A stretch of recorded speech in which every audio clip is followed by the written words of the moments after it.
So this week in the Sacred Gathering, we are going to be looking at one of the alternate texts in the lectionary, the traditional readings, which centers around kind of placing these two stories together. One is the Transfiguration, in which a couple of disciples get to see kind of Jesus in all his glory. And then the other is when they come kind of back down off this mountain, in which Jesus frees a young boy from demon possession, which is kind of manifesting a lot like some kind of a seizure disorder.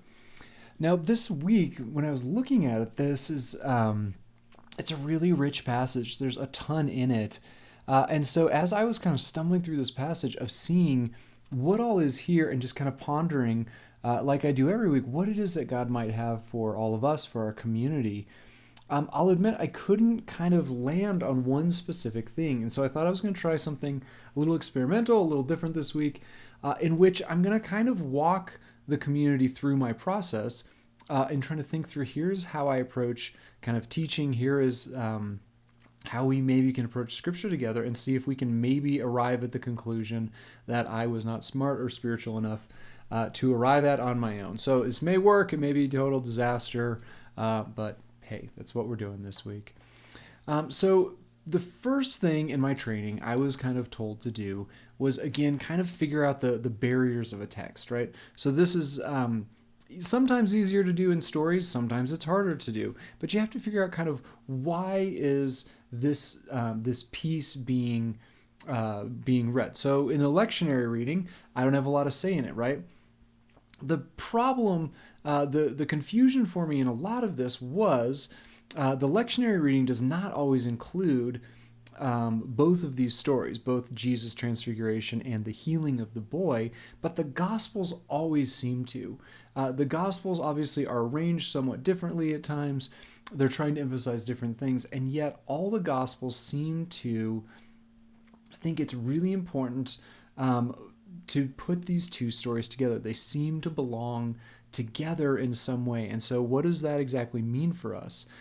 I think the other thing that I began to realize as I looked into this, as I looked at the way the story was told, as I looked at the way, again, all the Gospels are built, that they're structured, is not only are these two stories together, there's always another story that's kind of contrasting on the other side, and that is of Jesus' first kind of admission of who he is, that he's the Christ, of Peter figuring it out, and Jesus launching into his first bit of teaching about the cross and where things are going to head.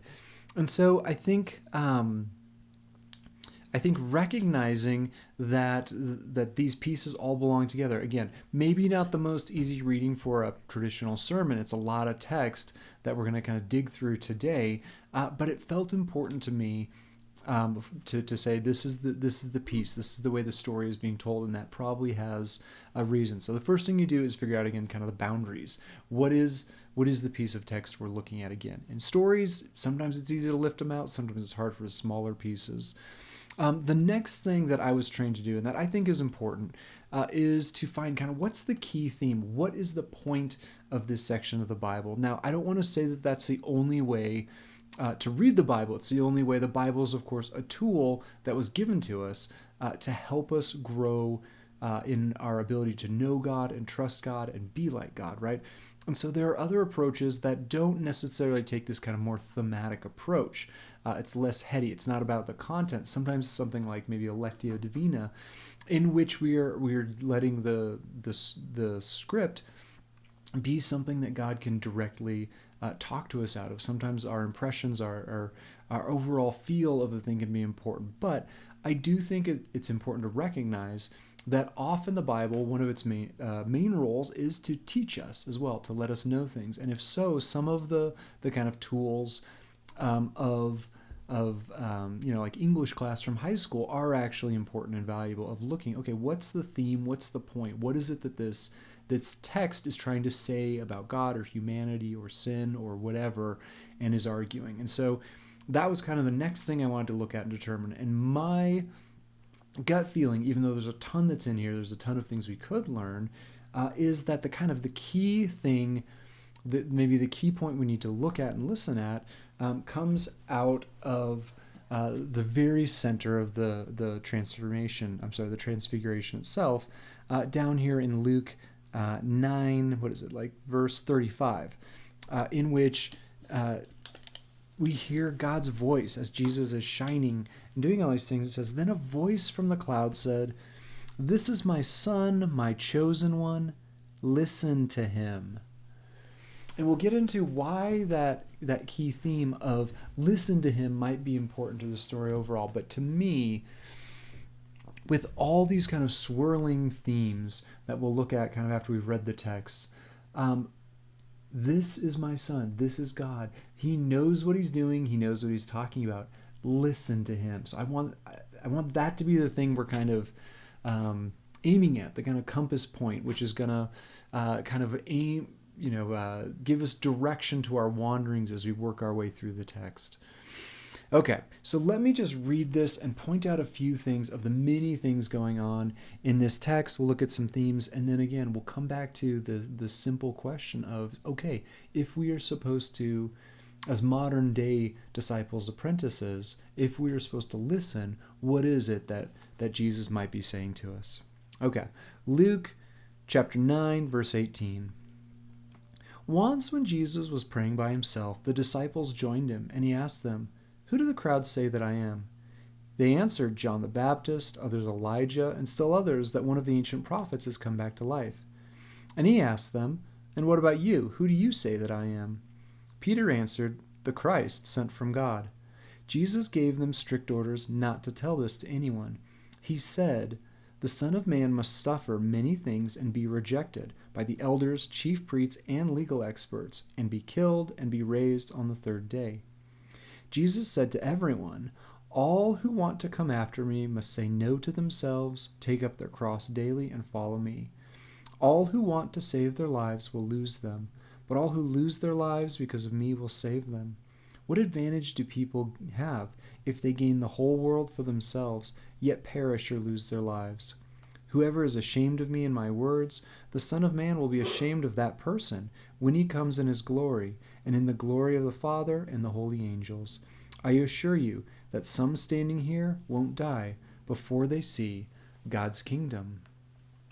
So in the overall story, what's really important about this is, of course, again, the affirmation that this teacher, that this healer among them, is not just another prophet, is not just something else. He is the awaited one. He is the Messiah, right?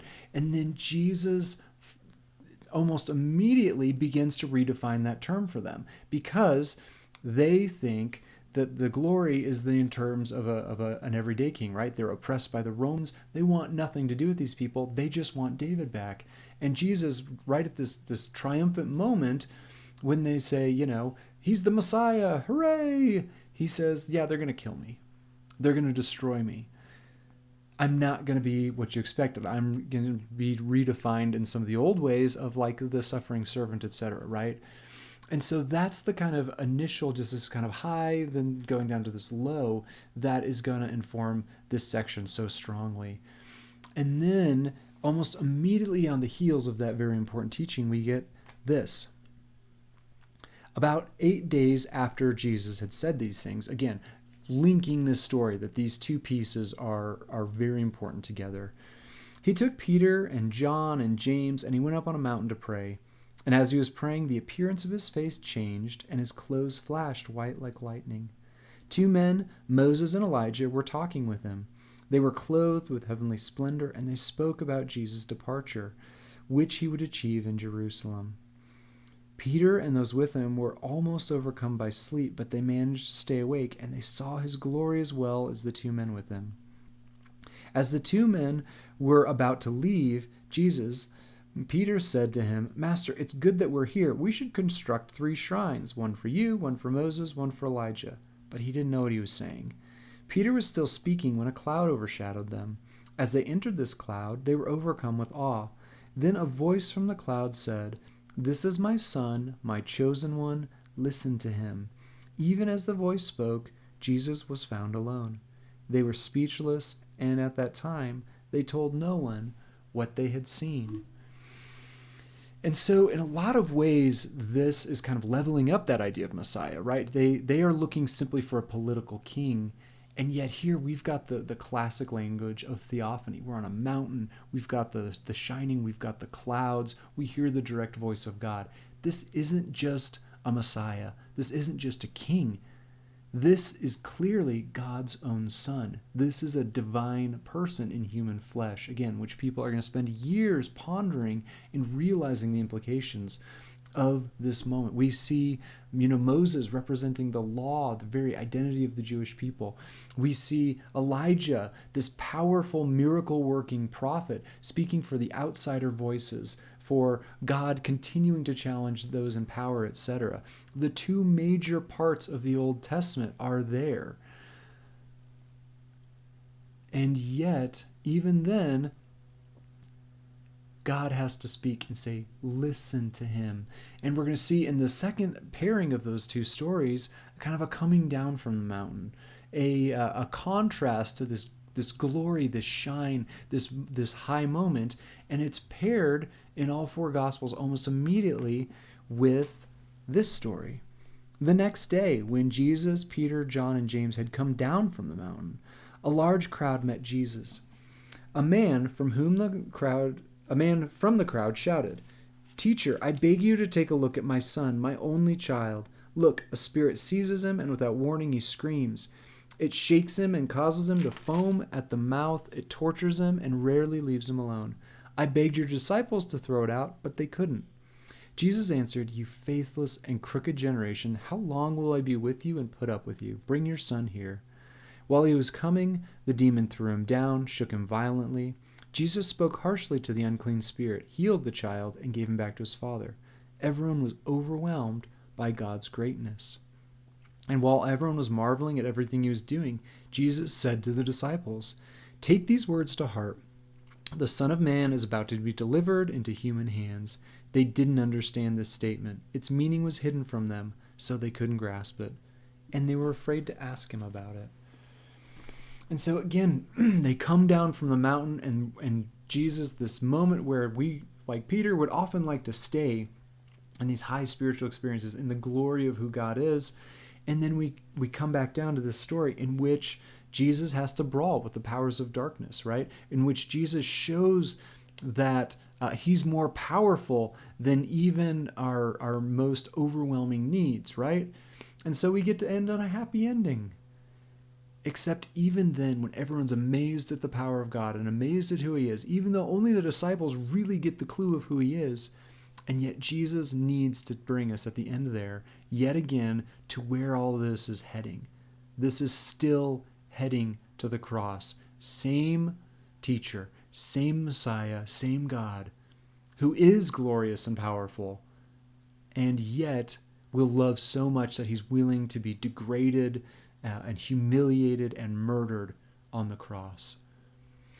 And so I think as I'm looking at this, there's so many different directions that I want to go with this. Like, do we sit with just the theme of discipleship, which is a bigger theme in Luke overall, right? Like, let's look at these people. They start with this amazing realization of who Jesus is, the Messiah. They get to see, they get to see God's power and glory when Jesus is glorified.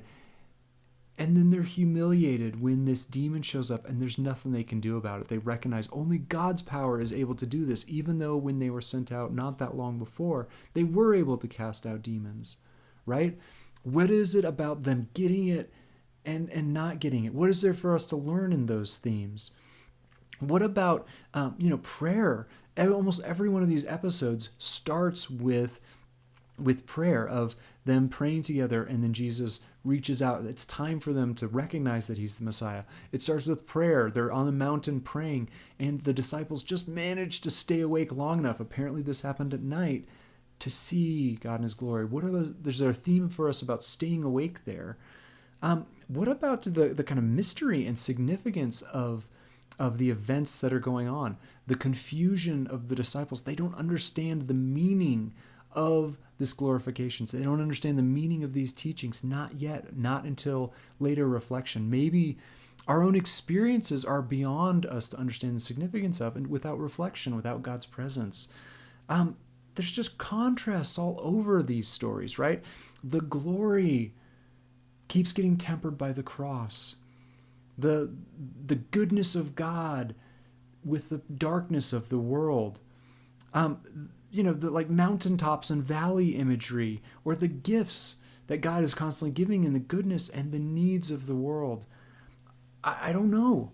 And that's where I feel baffled by this thing of just asking, what is it that Jesus is telling us? I see again in these dense stories that we could go so many different directions with. This simple thing, this is my son. Listen to him. Listen to these words as modern apprentices, as modern disciples. What is it Jesus might have for us in these contrasts, in these different directions, in the dense passages in which there's so much good going on, which we need to learn? I look forward to finding out with all of you.